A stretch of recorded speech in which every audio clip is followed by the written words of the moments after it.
Welcome back. My name is Nick, and I have Kyle here with me. Pecos with a 0 on Instagram.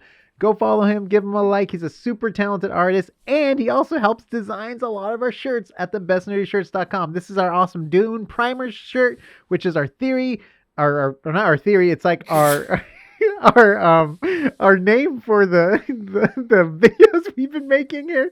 What would you call it? Our theme. We were just it's recording like severance theories, so he's really on theories right now. It's our theme basically for Dune. We have some cool animated shorts that Kyle's done explaining the houses and the overarching basic story of Dune. We've been doing deep dives on Spice to the voice to the Bene Gesserits, the Shipping Guild. Is it the Shipping Guild? No, Space Guild. Oh my god. We're all over the place in Dune. But we are here to answer some Dune comments. And just so you know, all your comments are entered in to win a shirt for the month. So we pick someone randomly. So every comment is entered. So the more you comment, the more likely you have a chance of winning. So yes, you can pick any of the shirts from the Best Nerdy Shirts. But now it's time to get into some Dune comments. Oh my goodness. Oh man, here we go. We're going to hit that spice vein hard. All right. So this first comment comes from the great and powerful pseudonymous being. I love the colors in this one. Lovely designs as well. This is vastly, vastly underrated. What is he talking about? He's talking about your video of your first one, the Dune primer video. Oh, yeah, cool. the All overview right, nice. video. Yes. Oh, great. That was so good. That was all Kyle. He spent the time making and drawing everything from scratch and doing the composition and editing it, the voiceover. Kyle rocked it. I do love bespoke content. Yes, I do. So thank you, Pseudonymous. And he worked really hard on it. And then, so guys, just to let you know, Nick feeds me the comments on Discord. So I only get to read. This one comes from my brother. Now, this is how you do a motion graphics explainer. Thanks, Cade. Yeah. Thanks, buddy. Totally agree with you. Love you. I love you too. Zerg12 says, this is dope. This is dope. Yeah. Thanks, Zerg. All right. Kyle, I just wanted to let you know everyone loves your videos. Like, I just wanted to make sure you know, like, it was such a good job. It was amazing. Oh, thanks, guys. I'm just gonna shower him with a little bit more love really quickly. Thanks, Nick. I admittedly I don't read the comments as much as I should, so I'm trying to get more active. I'm trying to get more active in them. Mm-hmm. But yeah. He's definitely been answering comments as Mr. Kyle, so you'll see him in the comments down there for sure. Mr. Manager, actually, Mr. Kyle. I answer the comments with Pecos, not Mr. Kyle. That's a bit misleading, but all right. No. Hi, I'm Mr. Kyle. I am Mr. Executive Kyle. Okay. This one comes from Nikki Miller. Wow, this video is fantastic. Is this all Kyle's work? Amazing. Clap, clap, clap. 100%. Well, thanks, Nikki. It is Kyle's work. 100%. It's amazing. And we're putting it on shirts. Go to thebestnerdyshirts.com. We have some cool shirts and posters from the artwork he's made from these videos. Go check it out. It's freaking amazing. This one comes from the wise and ancient ghost of Socrates. This deserves more views. Boom. I'm guessing that's also in relation. Yes. Dude, I just wanted I'm detecting a I just want to show you tons of love. He needs love. He doesn't get enough of it. Thanks, buddy. Steven Wong. Is it okay to explain the rise of House Ordos from the game version? Ooh, interesting. Dude, would that be a fun deep dive to do on your list? That would. I mean, well, if this is from the Dune primer stuff, reading these comments is giving me ideas to do, like, maybe I should do more bespoke Dune motion graphic stuff, right? Maybe House Ordos. Right? Yeah, if you have time, Steven, we know how long it takes. I'll stew on it. I'm actually not familiar with the Dune games, so maybe if I'm feeling in a retro mood, I'll go back and visit those. So who knows? Let's see here. Nope. This one. Aspen Everclear. Love the style of the art. It reminds me of Mike Mignola's work. Would love to see an art book of this. Me too. Wow, that is high praise. Mike Mignola? Dang. Hellboy? I don't... Oh, man. He has nothing on you. No. That is high praise. Thank you, Aspen. And an art book? Who knows? Maybe if we generate enough of it, Someday, maybe, actually. We but do have quite first, a bit. There's got to be a lot of drawings. By the way, for people to be interested. Just so you know, if you're a fan of his art, on his Instagram, he has a lot of cool sci-fi art for his original sci-fi project he's been working on. Go give him a follow. He has great content there when it comes to sci-fi. So if you're enjoying the Dune stuff, you'll love his other stuff. Hopefully. No, you will. You 100%. Might hate it. This next one comes from, I believe this is Cyrillic, and I cannot read Cyrillic. So I apologize, whoever your name is. You have a sun avatar, but they say this: how I would have wished Harkonnen to be the good guys and Atreides the bad guys. I say this because I love the name Harkonnen. I don't like their logo though. However, in spite of this, the Harkonnens weren't always evil. We can know a great Harkonnen hero in Brian Herbert's and Kevin J. Anderson's The Butlerian Jihad, which is true. There was a hero Harkonnen. I haven't read the book, but I have read a couple of mentions of the Harkonnens before or during the Butlerian Jihad. Only Brian Herbert and his father know why they became evil. Mic drop. Yep. Dang it. Yeah. How do we get that information? Can you find this out, Well, we have to go to Brian Herbert's house. We have to tie him up. No, I'm not advocating for that. I'm not advocating for kidnapping Brian Herbert just to find out how the Harkonnens became evil. But yes, great statement. Yeah. You know, who knows? And I'm so sorry I can't read your name. It's okay. I need to show learn Cyrillic. We're going to put it on the screen. Yes. They'll know who they are. Chris Bringill. The Jedi mind trick is a weak ripoff of the Bene Gesserit voice, seeing as how Lucas invented it many years after Dune was published. So that's the thing. Was George Lucas influenced by Dune? Yeah. Was he? Okay. Oh, yeah. Think about it. A desert planet Tatooine, with a boy, a Jedi voice, mind tricks. Metachlorians off the scale. Oh, you know what? That's true. So, Chris, you bring a good point. I mean, I'd have to say I agree to you. Also, how the voice is treated in the movies and in the books is just, I don't know, it feels so much more profound, right? Than the Jedi mind trick. They just do a little. These aren't the droids right? you are looking for. These aren't the droids I'm looking for. It only works on stormtroopers for some reason. Gullible, stupid stormtroopers. Because it's a clone, right? No, I'm just kidding. Yeah. Well, they're conditioned. They're apparently yes, the new one. This next one comes from Tom Mick. It's not so much a question of will, it's a question of training and the fact that the users of the voice, the Bene Gesserits, have been trained in psychology to pick up on subtle signs from other people, then alter the pitch and tone of their voice to reach into someone else's subconscious and use the voice to plant commands there.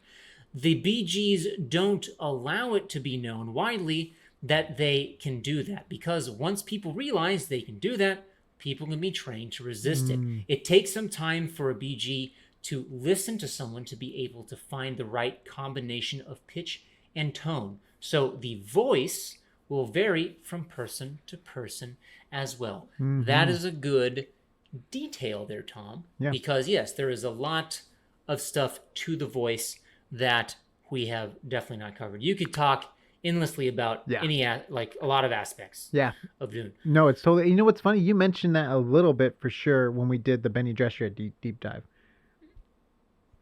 You were talking about how people can learn to be strong against it if they use it too much, so they're smart when they use it and stuff like that. So we did cover that, but that was really good. That was great info. That's much more of a, I would say, Tom's comment is very nuanced, right? Because let's face it, Bene Gesserit abilities are nuanced as well, so it makes sense. Alrighty, let's see here. Leonardo Roca, cousin of Almond Roca, I believe. The idea of the voice was based on the idea that all parents, especially mothers, have that tone of voice that it is impossible to disobey when she uses it to call you. You know, the tone she uses when she calls you by your full name. Leo, don't I know it? Too many times. I know it. Too many Kyle times. Timothy McGill. Whenever that name, my true name was spoken, I knew I was in trouble. Let's see here. All right. This next one, last but not least, comes from Miniature Masterclass. What this video didn't mention is their origin. Humans colonized a planet whose atmosphere had a strange gas that gave female humans psychic powers. Those women eventually became the Bene Gesserit thousands of years later. That is where they get their powers from. So that is a great addition there, Miniature. That's true. So the thing is that like, as I think I've explained before. If not, I apologize. Usually it's around, well, no, yeah, I did miss that. Yeah. I did miss that part because I do talk about the history. Talking about a lot of other stuff though. That's true, but no, thank you for that tidbit there, Miniature. Yes. I neglected to mention that. It's been logged. It has been logged. It has been noted. All right. Next, I thought that was the last one. Boy, was I wrong. There are more. This next one comes from Jordan Matthew. How can the women change the sex of the fetus? How does that work? Okay, so Jordan. First of all, we have a big deep dive on it, but keep going. Yeah. So we're gonna talk about the birds and the bees here a little bit. The Bene Gesserit say F that, and they basically like, I have such minute control over the chemical, like muscular and organal processes in my body that they can change the sex of their fetus due to like prana bindu and like all the body training. They can tweak like individual muscle fibers and neurons, right? It's nuts, right? So like they can even transmute poison into like something that's like inert, right? So the fact that they can change the sex of the fetus is just another one of their cadre of powers. Can they change their own sex once they're adults? That is a fantastic question, and I don't know. All right, I was just curious. I just thought about it. You know what though? I bet. Why not? To a degree, right? They can go into epigenesis or something. Yeah. Maybe, you know. All right. Let's see here. This next one comes from Alois Weimar. Yeah, the voice was one of many of abilities the Sisterhood knew that was more broadly referred to as Prana Bindu. Yes, correct. And I believe we talked about that a little bit with the Bene Gesserit deep dive. Yes, Prana Bindu is, again, like just the concept is awesome because if you break down the name, prana, which is I believe a Hindu word, and then you have Bindu, which I believe is like a compound version of Buddhist and Hindu. So prana Bindu training, I believe. But that is something that I want to get more into during our deep dive for the Orange Catholic Bible. Because it does deal with that stuff. Yes. All right. The next one, did I skip one? Just making sure. Okay. This next one comes from Jonathan Burnett. Outstanding primer. What is the music you use in the background? Nick, I believe you sourced the music for that. I don't have the project file anymore. I was looking for it. I could not find it. But it was a copyright-free space 80s epic. Nice. I need to find it, though, because if Kyle ever decides to do another one of those... when we were thinking of music, we're like, all right, look, like, what can we do? We had a music guy at one point. Oh, yeah, we did. Or something. But we needed something quicker than that. So, like, Nick went to a royalty-free... Yeah. Actually, you guys want to hear that awesome music guy? We did a deep dive of Burt Reynolds on the Mandalorian. Really? Oh, yeah, that's right. He did his own, like, 80s synth music for it. It's like... Because we were like, what if Mandalorian was made right after Return of the Jedi, you know? That's right. Was that a deep fake you guys did? It was a deep fake, yep. Nice. Back in the day when we used to do deep fakes. Yeah. That's awesome. This comes from our regular guest on the show, Kimchi. Awesome artwork, Kyle, and I hope Nick told you I received my Galavespian tea and how much I love it. Yes. I'm very interested in Dune, but the book series is rather an intimidating endeavor, and I hear not entirely rewarding, ? So I wonder where the best place to start with the films is. The 80s one or the new ones? Okay, so I have some opinions on this. I would say that, and this is how it was first suggested to me when I read Dune, is it was suggested that I just read the first book because the first book is its own contained story. You don't have to continue. It doesn't like leave on a cliffhanger or anything. So you can read just that book, and if you don't want to read the other ones, cool. But as far as a movie recommendation, honestly, I would go with the new ones 80s. just because. I'd go with the Villeneuve one because it's more. I feel it's more in the spirit of Dune. Whereas hold on, the inner thoughts monologues. Come on. Right. So that's one thing. Actually, that's a great point, Nick. The one thing David Lynch's film does is he actually brings in the inner dialogue. Yeah. Whether that makes or breaks the movie, I leave that up to you.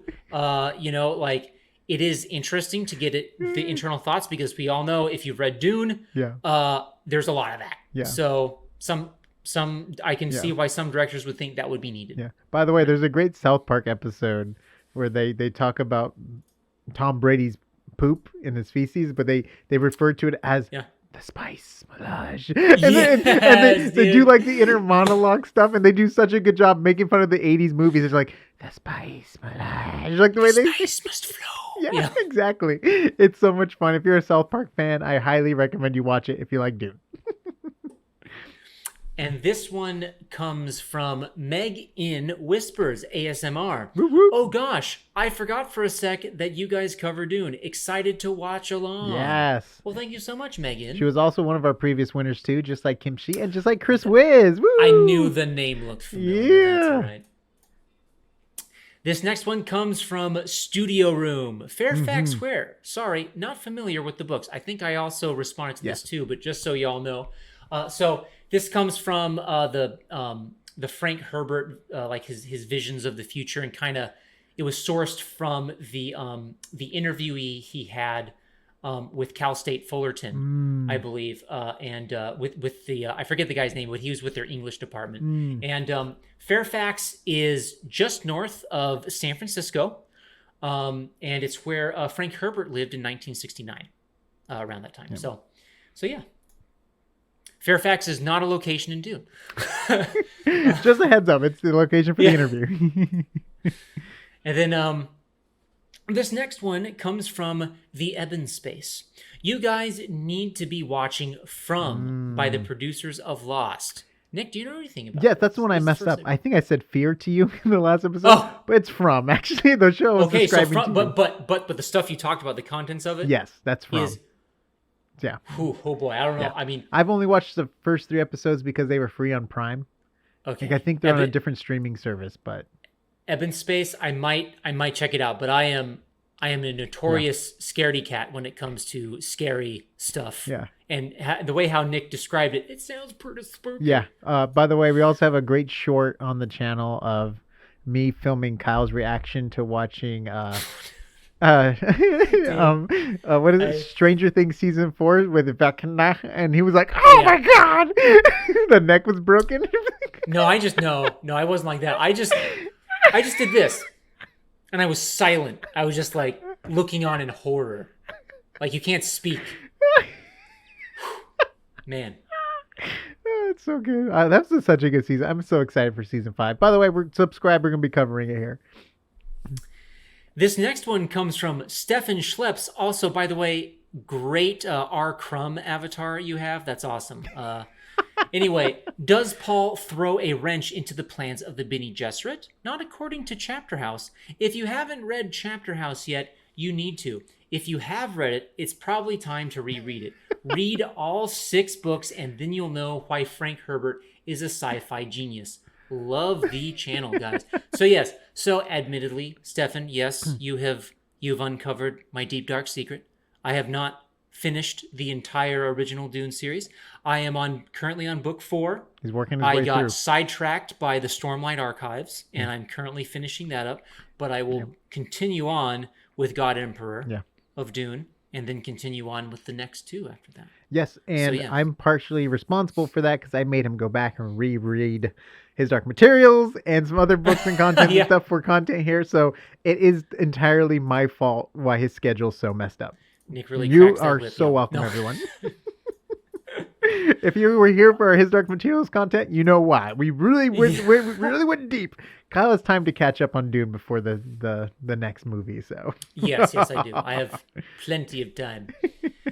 This next one comes from Philip Moore. Yeah, so today we have math savants, but it is ludicrous to think that a person can have and access the memory of a supercomputer. Not to mention that Moore's law will do not to mention what Moore's law will do over thousands of years. Dune is a good story, but the science is whack, full of holes and non-plausibility.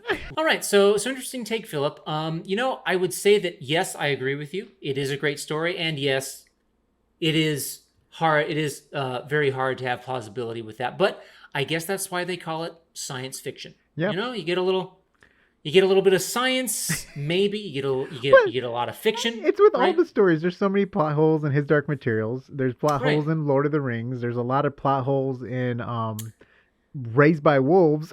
I love the show, but man, there's plot holes like crazy, and they left unanswered questions. But that's why I like it. I think if only our authors could be supercomputers, then they wouldn't miss anything. Thank you, Chat GPT, here to save the day. No, actually, I saw this comment from Philip, and I'm like, that's interesting. Yeah, like Moore's law and all that, like especially even up to the Butlerian Jihad would be nuts, right? Yeah. And I'm like, what are the computational capabilities of our wet organic computer brains? I mean, technically, they say we only use 10%. That is a myth. I looked that up too. 12%. Apparently, yes. So we are not only using 10% of our brains. Okay. But damn commercials. But we did. Yeah. No, it has been popularized in media. So just like how calcium or milk has tons of calcium that's good for your bones. It was a lie. Wait. It doesn't? Well, it was part of a whole marketing scheme because the government... Actually, there's a great video that... Johnny Harris actually did a cool deep dive on the history of milk and the way it was... They warped the numbers. But because of the milk companies, we did but we found the first vitamin, which is vitamin A. And that's when they started the vitamin things. Really cool video. Go check it out. He does a great job deep diving it. I don't know why milk's on the brain all of a sudden. Oh, because it's Raised by Wolves. Milk is everywhere. Right. Yes, milk is everywhere. And how did we get on milk from Philip's? That was me. That was just way off. We went off on like how much the brain can handle, which went to commercials, which went to me branding marketing, which led to the milk video. There you go. Thank you for connecting the dots, Nick, and thank you, Philip, for taking us on that merry side quest. And on that note, subscribe for all of our cool milk content, and no, subscribe. So for all of our cool Dune content, we've been doing a lot of cool deep dives on the Bene Gesserit, to the spice, to the voice, and other cool topics too. And just so you know, every comment that you comment is entered to win at the end of the month to win a shirt, some merch from our site, thebestnerdyshirts.com. By the way, if you go to thebestnerdyshirts.com, you see some cool artwork Kyle has done for the different shows we have covered, to also some original ideas too for our shirts. A lot of cool stuff there. Subscribe for all the updates, and go to Instagram, Pecos with a 0, to follow Kyle. He's a really talented artist, and he has his own little sci-fi side project going on, which is a lot of fun. All I'm going to say here, go over there and check it out on his Instagram. He's co-authoring. No, not co-authoring, but he's collabing with a cool sci-fi series. I'm going to mess it up if I keep talking. Go follow Kyle, and he'll let you know and keep you updated on his Instagram. One of these days, I will do a video. That might be a series of videos. That might be good to get both you guys on here. That would be a lot of fun. Yeah. Anyways, on that note, subscribe. Comment down below if you would like that, to hear about Kyle's side project. And if you're still here, amazing. We'll see you on the next AsArt. Yeah. Man, I am burning up right now. Woo! Take out my jacket. I got to take out my hat here.